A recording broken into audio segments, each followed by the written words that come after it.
Welcome back to the vlog, everybody. I thought I would try something new today. Let me know how it goes. Let me know if you like it, dislike it. I was thinking on Fridays I could do a more of a sit down, talky / walk around my classroom reflection vlog of the week. Like basically totally 100% classroom stuff versus life stuff as well. Just to kind of, to like round out my week. So that's what I'm gonna do. I'm gonna sit down, I'm gonna talk to you guys a lot about how my week went, especially because last week was kind of rough. However, right now my eyes, gosh, I don't know. All right, anyway, I am right now filming or editing, or right now I'm uploading this teaching tip video, about to go live soon.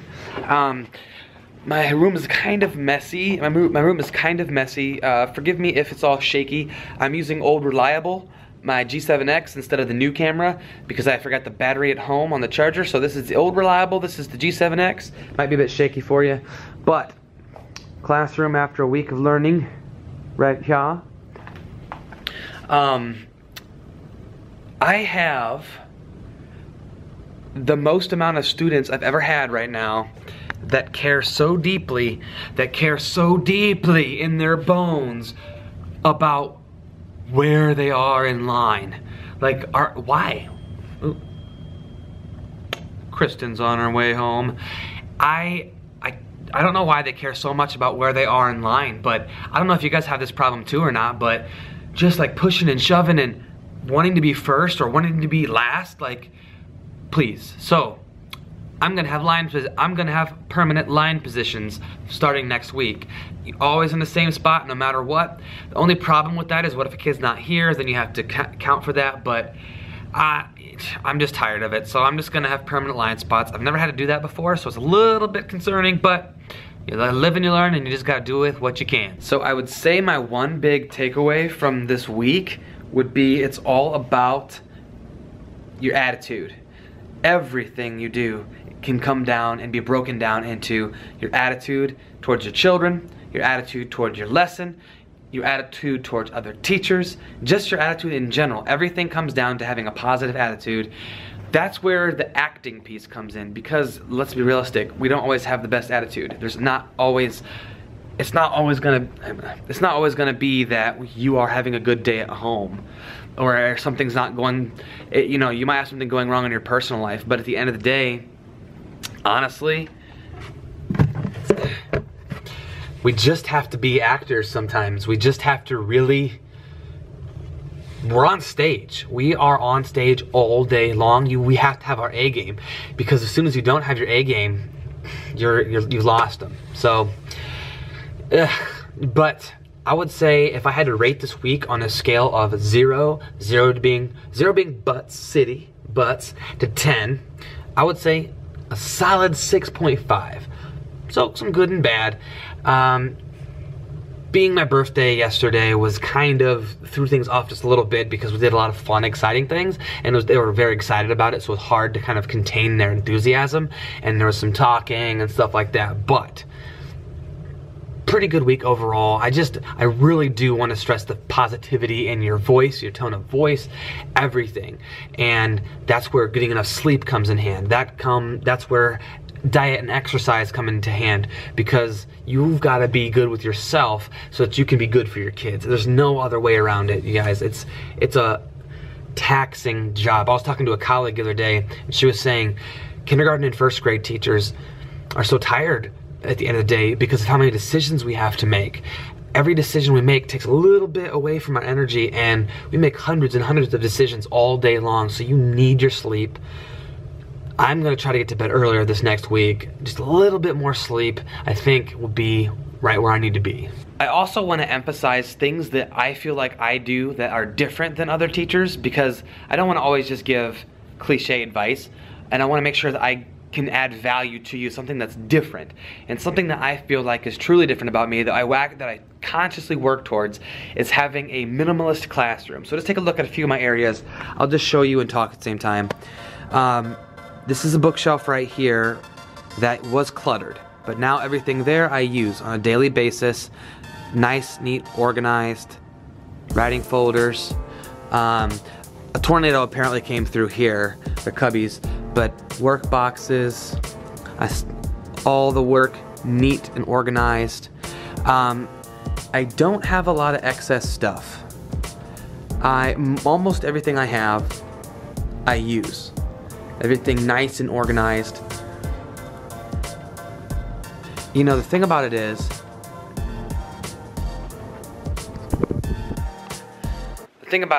if I see stuff, if I see clutter and stuff, I get anxious. And if I'm anxious, if you're anxious about your own classroom, how are your students gonna feel?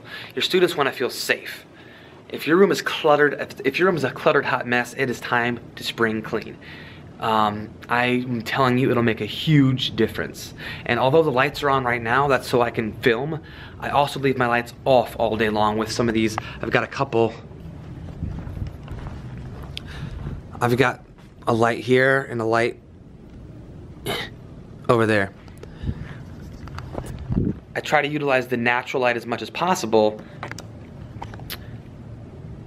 because the fluorescent lights do something weird to kids. There needs to be more research on it, but I truly feel that these fluorescent lights are not good. There's something wrong, there's something going on with the lights. And in my humble opinion, the most important part of your classroom to keep clean and clutter-free is this, your desk. Oh yeah, my desk gets cluttered, like piles of stuff. But I try to take care of that every night before I go home. Nobody wants to walk into a classroom with a cluttered up desk the next day. Then my mind's all cluttered. I just try to keep that in check. Now I have a junk drawer that I put stuff in, but that accumulates all the stuff I don't know what to do with. That's that drawer that I have. But if it's not on my desk, then I can deal with this. I just can't. I can't have a cluttered up desk. I have to have it clean and clear, then my mind is also clean and clear. And this week I think I've done a pretty good job of keeping on top of things. There's a few things I gotta do. I'm behind on a couple little things, but I'm gonna tackle those fresh on Monday. You know, there's always gonna be more stuff to do. There's always gonna be too much to do, not enough time. It's just about prioritizing. And you know what the number one priority is? Your students. So the other stuff can wait. I mean, sorry, but it just can. You are here to teach. You are here to teach and to help develop minds, and that's number one, always in my book. Paperwork, red tape, stuff for the state, you can wait. My kids come first. End of story. This is my to-do stack. Right here. It'll get done. It'll get done. Just not today.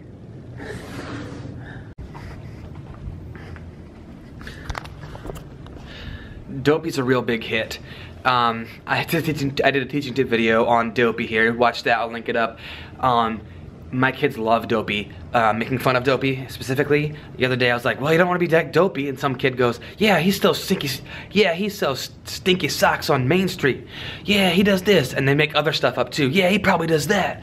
They love Dopey. So check out that video in the link. It's fun. It's a fun thing to do. Another thing is I'm gonna show you a little bit of character here.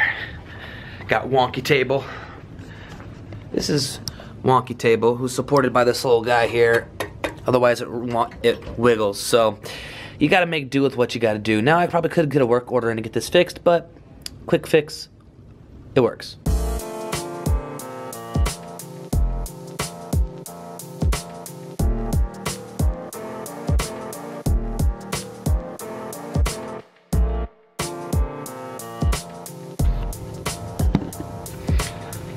Another thing that I feel like I'm really starting to master is tone of voice.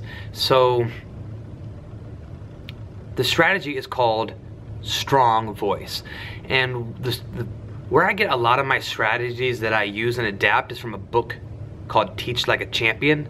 If you haven't read that book, get it now. read it 1,000 times and memorize it, because that should be your teaching Bible.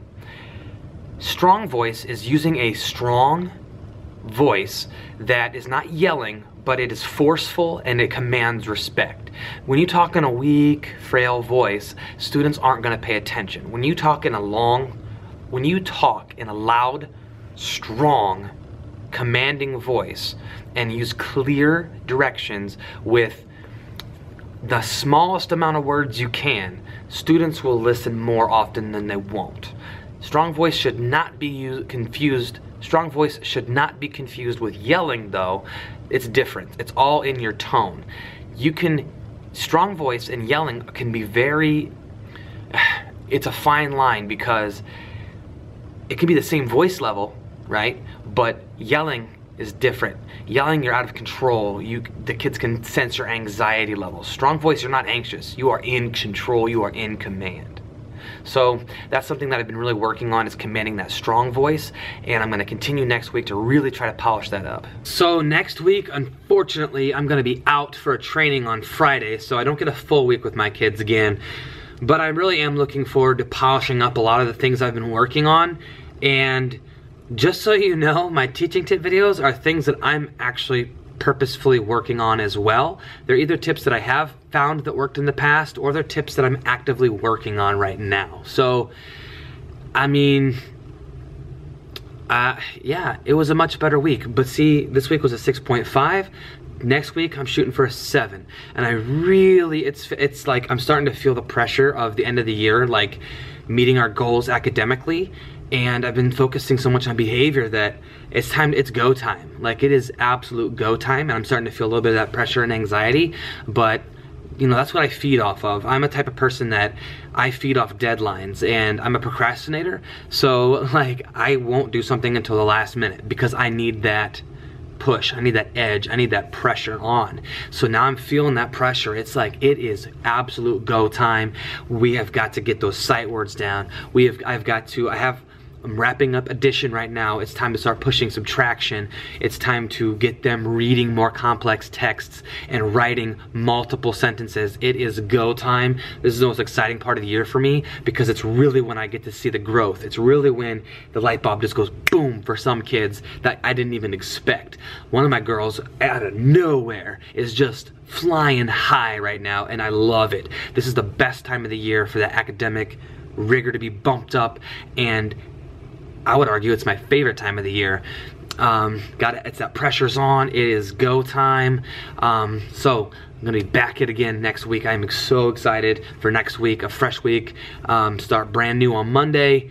Yeah, but hey, I'm gonna put in this weekend of relaxation.